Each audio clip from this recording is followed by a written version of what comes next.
नमस्कार, आप देख रहे हैं पल पल न्यूज लाइव.इन। सच दिखाते हैं हम। इस पूर्णिया जिले में मेरा कार्यक्रम, क्योंकि पूर्णिया जिला आकांक्षी जिला है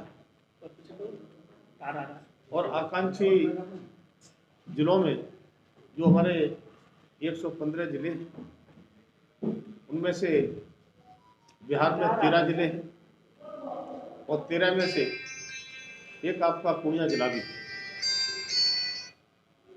तो हमारे यहाँ आकांक्षी जिलों में 5 विषयों पर खासतौर से हमारे जिले की क्या रैंक नीति आयोग में आती है उसके आधार पर हम तय करते हैं। और 5 विषय हैं। नंबर 1 स्वास्थ्य और पोषण, दूसरा शिक्षा, तीसरा कृषि और जल संसाधन, चौथा वित्तीय समावेशन और कौशल विकास और 5वां बुनियादी ढांचे। तब मैं कह सकता हूँ कि यहाँ के जिला प्रशासन के सहयोग से, हमारे बिहार की सरकार और केंद्र सरकार के सहयोग से हमने पूर्णिया जिले में अपने उस रैंक को अच्छा करने का काम किया। लगातार कल सारे प्रशासनिक अधिकारियों के साथ बैठ कर के बिंदुवार मेरी चर्चा हुई और बिंदुवार चर्चा में हम कह सकते हैं कि पूर्णिया जिले में जो विकास की गति है और विशेष तौर पर इन 5 विषयों पर वो एकदम ठीक और अच्छी है और आने वाले समय में हमारी रैंक और अच्छी होगी। इसमें हम जो भारत के जितने आकांक्षी जिले हैं 115, इसमें हमने स्वास्थ्य और पोषण में चौथी रैंक हासिल की। इसी तरह से कृषि और जल संसाधन में 10वीं रैंक पर हम आए हैं और वित्तीय समावेशन और कौशल विकास में हम 8वीं रैंक पर हम आए हैं और बुनियादी ढांचे में हम 5वीं रैंक पर आए। ये रैंक बिहार के 13 जिलों में से नहीं बल्कि देश के 115 जिलों में से रैंक। तो पूर्णिया जिले का विकास और विषयों पर हम आगे बढ़े हैं तो कह सकते हैं कि इस आकांक्षी जिलों को भी हम एक विकसित जिले के रूप में काम कर रहे हैं। और माननीय प्रधानमंत्री मोदी जी लगातार एक एक जिले की चिंता करते हैं, खासतौर से जो जिले पिछड़े हैं, आकांक्षी हैं या गरीबों के लिए जिस तरह से उन्होंने काम किया है, मैं कह सकता हूँ ये क्रांतिकारी काम किए हैं।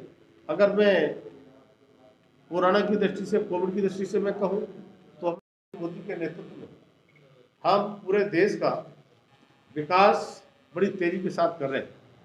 और माननीय प्रधानमंत्री जी ने कहा था कि मेरी सरकार गरीबों के लिए समर्पित है। जिस तरह से आज लगभग 44 करोड़ जनधन खाते खुलवाए गए हैं, उन जनधन खातों के माध्यम से हमने लगभग डीबीटी कहे हम उसको, जितने भी केंद्र सरकार की हमारी कल्याणकारी योजनाएं हैं उनको सीधा के सीधा लाभ बिना किसी भेदभाव को पहुंचाने का काम करते हैं।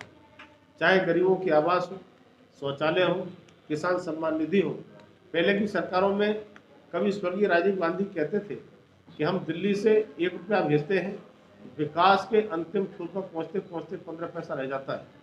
लेकिन माननीय प्रधानमंत्री मोदी जी की दृढ़ इच्छा शक्ति के कारण हम कह सकते हैं कि दिल्ली से अगर 1 रुपया भेजते हैं तो 100 के 100 पैसे नीचे पहुंचते हैं।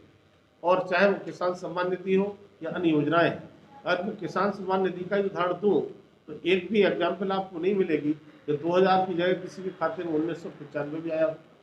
तब हम कह सकते हैं कि हम ईमानदारी से, जो हमारे प्रधानमंत्री का स्लोगन है कि सबका साथ, सबका विकास, सबका विश्वास, सबका प्रयास, उसको हम चरितार्थ करने का काम करते हैं। तो मेरे लिए भारत सरकार की ओर से इस आकांक्षी जिले के लिए कैसे इसकी रैंक और अच्छी हो, कैसे विकास में तेजी से बढ़े, यहाँ पर मुझे भेजा गया है। कल दोपहर से लगातार मेरे कार्यक्रम चल रहे हैं। सीमेंट सेंटर का कल निरीक्षण किया, उसके बाद हॉस्पिटल का निरीक्षण किया, उसके बाद सारे अधिकारियों के साथ में हमने विकास की समीक्षा की है, एक बिंदुवार की है। लगातार अभी भाजपा के कार्यकर्ताओं से भी हमने आग्रह किया है इस जिले के विकास के लिए हम भी सहयोग करें। तो प्रदेश की और केंद्र की सरकार मिलकर के हम इस जिले के विकास के लिए कटिबद्ध हैं और पूरी तरह से हम आगे बढ़ाने के लिए तत्पर हैं और इसकी जो रिपोर्ट होगी माननीय प्रधानमंत्री के लिए भेजेंगे। 27 अप्रैल को मंत्रिपरिषद की बैठक में संभवतः इस पर माननीय प्रधानमंत्री चर्चा करेंगे और केवल मेरा मंत्रालय तो नॉर्थ ईस्ट डेवलपमेंट और साथ में सहकारिता है, लेकिन सहकारिता मंत्रालय के साथ साथ हम अन्य जो मंत्रालय हैं उनसे भी प्रयास करके इसको करने का काम करेंगे और सहकारिता मंत्रालय के माध्यम से मैंने चर्चा की है हम क्या क्या पूर्णिया में कर सकते हैं, उसके लिए आगे बढ़ाने का काम